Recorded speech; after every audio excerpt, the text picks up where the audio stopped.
Welcome to Keep What You Earn, your judgment and jargon free zone for entrepreneurs of all levels. Get ready to learn how to scale your business, save money in taxes, and create a business that grows your wealth. If it feels like the financial side of business is like eating your vegetables, well, then think of this podcast as the ranch dressing to make the process a little more enjoyable. My name is Shannon Weinstein. I'm a CPA and business owner on a mission to simplify money and empower others through knowledge.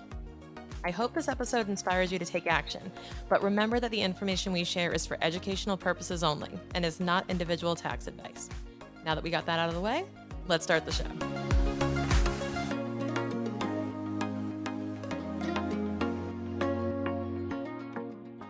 Okay, so I want to tell you about something that came up this year in our business, and I'm issuing this out as a kind of cautionary tale to early stage business owners out there. And every year I try to set some type of intention. I use this kind of word theme of the year, and it actually did align with my word, but I didn't realize in what context I would be applying it. So I was really looking at simplify as a major theme of the year. And when I say simplify, I mean get to the root of the things that matter and eliminate the things that don't. But what ended up happening was I realized that by applying that, I was going to be eliminating so many things. And here's the biggest lesson I realized in a specific context is unscaling is probably one of the best things that you can do in your business if you're in your early stages, we'll say in your first 5 years or making your first million, that until you are hitting 7 figures, please don't stress yourself out about scaling. And scaling means multiplying exponentially the amount of income you can generate with minimal effort added on, okay? It doesn't mean that you're going from 500K to a million. That's not scaling unless you're going from 500K to a million and, duplicating a process or just simply by expanding your customer base or offering this to more people, it's scaling up, right? And you need more operations or you're adding a location to your brick and mortar. That's sort of scaling and being able to hit copy paste, opening other locations, expanding your team, multiplying. And just adding. It's scaling is multiplication, not addition. Addition is growth. Scaling is multiplication. So, to be clear, we were looking at this year at how we wanted to grow. And I say that with intention. We wanted to grow this year. And what I realized was that we were doing so many things that were lending themselves to a company that is scaling. So, what we were doing was we were solving problems that didn't exist yet. And my cautionary tale to you is don't solve problems that don't yet exist and don't just anticipate that those problems will become your problems anytime soon if they're being, if they're the problems of the future. Don't solve seven-figure problems with a six-figure business. Okay? This is my lesson because I've heard all this advice that to scale, you need to make yourself unavailable, for example. Make yourself unavailable. Throw a barrier or a boundary that, like, well, people can't just talk to Shannon on sales calls. Like, we have to go put them through a process. We have to have an inquiry form. We have to have qualification, right? And if you've been through our process, you've seen that we used to have this elaborate, maybe 12 question inquiry form on our website. So if you wanted to book a call with me, you have to go through the inquiry form. You will get a call with me, but you had to go through that barrier first. And we were challenged by our team members to say, hey, you know, we're in a season of wanting to grow, wanting to sell more services.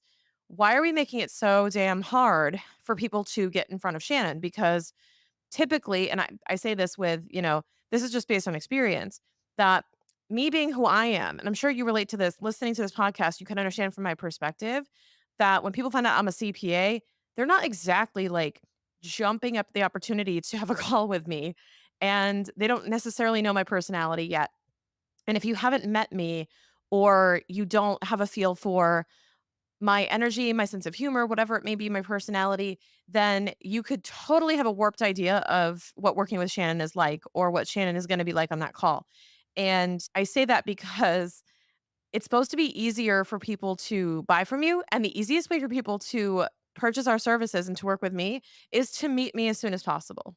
because then they'll understand what we do. They'll see my heart and my passion for what we do. I'll be able to contextualize what we do in their business and get to that a lot faster. So what we did was we flipped it. And if you go to our website right now, you can book a call. You can just straight book a call. Like, book a call with me, let's chat.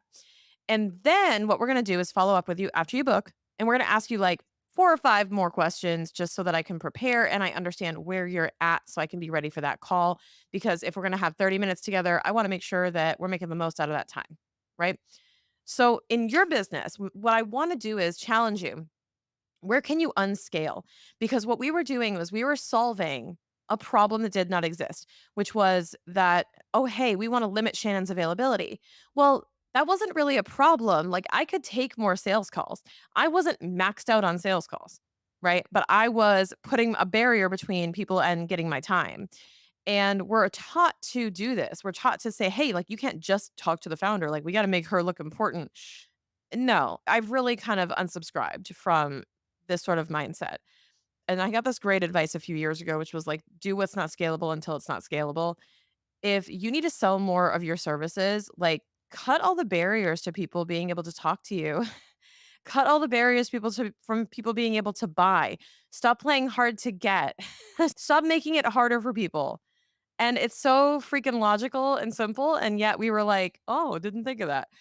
Just flip the process around, and let me tell you something, I'm averaging 3 or 4 calls a week now, as opposed to 3 to 4 calls a month with people who are seriously interested in our services, and that's a huge shift, right? And it's growing, it's gonna be beyond that pretty soon, and that's just the key example from that was, like, the aha moment for me, but what I've realized is throughout the whole year, we have been unraveling the processes that have been built, the processes that have been established, assuming we are processing, hundreds of podcast applicants, hundreds of, 'cause service inquiries, hundreds of lead forms, and we're building systems so we can process hundreds and hundreds or thousands. And I'm like, let's build the process that does 100 or 1,000 when we get to 100 or 1,000. Like, we know how to do that. We know what needs to happen. We're well aware. We have the systems in place. But what if, like, for example, what if, like, there was just a task that said, call that person? Like, after they book a certain type of call, or after they, apply to be a podcast guest, or after they do XYZ, like, it's not that far fetched for me to do a 15-minute call with someone after they take an action in our system. It doesn't break the process. In fact, I think that by not doing that and by saying, "Ooh, that's so manual. Ooh, that's not automated. Ooh, that's gonna take time." Exactly. And it's gonna make a huge impact, and it's going to matter to the person on the other side. I can't emphasize enough that you're doing all of this for your customer. So if the customer benefits, then it's a worthwhile exercise. If this is going to enhance customer experience, if this is gonna set you apart from an experience standpoint, it is worth it. So what we have done in our business, I call it the unscaling, is we have made it a conscious effort to say, what are the high impact activities? And I don't mean like easy to do, scalable, automated, anything. What are the activities that like go a long way with our clients? And one of them was the spontaneous gifting that we'll do. Like, if there's a good book out, you bet your ass I'm going to send it to my clients. I'm going to be like, everyone should read this, go take a look.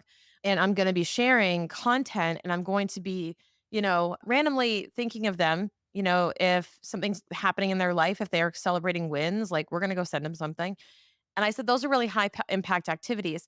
Well, we don't automate that crap. We are like super intentional about what we get these clients because we know them, and we know what they like, and we know what they'll appreciate. And we take our time to sit down and, order something, write a nice note, things like that. It's not scalable, but that's okay. Hey, Shannon here, and I have a quick favor to ask. If you're enjoying this podcast and enjoying this episode, please leave us a review on your podcast platform, whether that's Apple, Spotify, Amazon, any of them, and let us know if you're enjoying the show. One of your biggest takeaways, we would really, really appreciate it. Okay, back to the show. We're not in the position to scale that. But the only way you're going to get to that position to scale that is if you grow enough where you can afford scalability and you build a scalable version of what it is that you do. Because you can scale nearly anything as long as you can prove what the high value activities are, then you can automate the rest and you can selectively choose where you put yourself manually to accommodate those things. And for example, if you're going to have an automated inquiry form process, right? But there's one element where it's like, Shannon, call them and say thank you. Shannon, call them and ask these questions, right? Even if the inquiry form was actually a phone screen, what you want to do is have a process where you can insert yourself and insert those high impact moments, but do it in a way that's still really it makes sense for your process and it's doable. And until you hit a volume, a ceiling where you're just like, I'm at capacity here, and even then, bring other people in to help you, right? It doesn't have to be just you. There are other solutions before you fully automate or you use AI or you use these systems and processes and sequences. I'm a big proponent of those things in the right spots, but do not miss out on the power of personal communication and direct communication. When we talk about unscaling, another element of that we talked about this year was, how do we basically make clients feel like we are actually personally reaching out to them, not using robots, but also how do we make it known that we're thinking of them all the time? Like, how can we have little evidence, little nuggets that like, hey, we just had this idea for you. So what I've done is we're encouraging people to consume various pieces of content. We're looking at industry articles. We're looking at other things outside of the core scope of what we do for clients in reaction to what they need. And we're manually going in and finding these resources, doing some reading, catching up, summarizing things, and reaching out to people with ideas, strategies, things like that. And yeah, it's manual, but that's the fun part. And that's actually a really good thing to help staff get used to your clients, is have them do deeper dive research and do high value activities, even though they can be time consuming. So we're getting a little creative with how to actually simplify. We're going backwards a little bit, but when I said I had the intention this year of simplification, I think what I had intended was to remain focused on what mattered, remain focused on the core offers, and really get clear about what it is we do here and what it is we don't do, and simplify the menu of offerings, simplify the org structure, et cetera.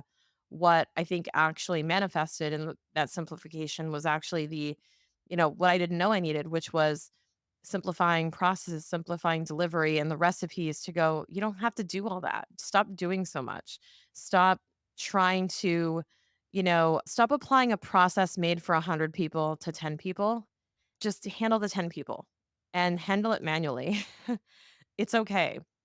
Do direct outreach, send the individual emails. It doesn't have to be a campaign. And that also takes some pressure off, by the way. It should take some pressure off, because if you're still doing it that way, you ain't behind. You're actually probably ahead, because so many people are out there trying to automate the crap out of everything and everything's starting to sound the same, that you're actually going to stand out. So, I've talked about this before on an episode called The Analog Advantage, and I'm bringing it up again now because the unscaling is a very real thing. And I would encourage any business to do a little bit of unscaling this coming year and to think about how they can simplify their business a little bit more. I'm telling you, it has done wonders for my mental health. It's done wonders for my business because it's allowed me to focus. But more importantly, it's allowed me to concentrate all of my resources in the right places, including financial, time, energy, all that stuff, because now I'm super clear on what it is we do and how we can deliver the highest value possible for our clients. It's super exciting to think about. I hope you can borrow from this as well.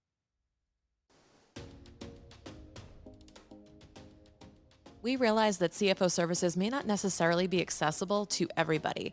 And that's why we have packaged our CFO services into a power session for you. With this single purchase session, you'll be able to navigate the financial scorecard with me personally on your business and figure out what constraint you need to unlock next. We're going to give you direction, clarity, and we're going to find ways to increase your profitability, increase your cash flow, and make sure you never run out of money.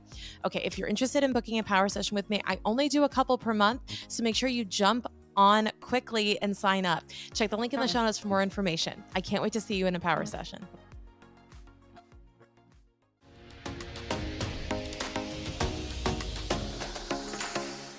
Thank you so much for listening. If you enjoyed this episode, please leave a rating and review on your podcast platform.